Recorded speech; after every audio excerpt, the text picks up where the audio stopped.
ఒక పూటి కుండలో ఎడమస్తము తొడిగి ఇరిగిపోయిన ఇరుసు ఉంటది కదా, దాని మోటు ఉందంట.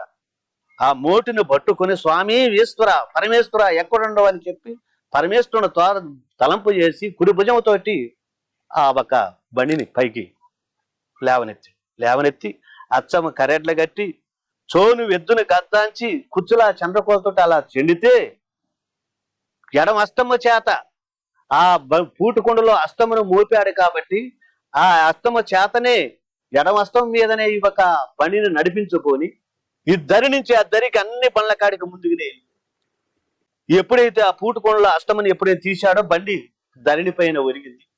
బండి నొగల్లో కూర్చున్నాడు. త్రాంబోలివిడియను భోంచేస్తున్నాడు. ఎవరు? ఈ ఒక మారెట్టి కవులు భోంచేస్తున్న వరకు మన రెడ్డి గారు మొత్తం కూడా ఇద్దరికి వచ్చేసారు. ఇక బతుకుతున్నాడా? దండి చేతి మీద బండిని నడిపాడంటే ఈ ఒక మారెట్టి కవులు రెడ్డి వాయిగమ్ముతున్నదని చెప్పి మన రెడ్డి గారు మొత్తం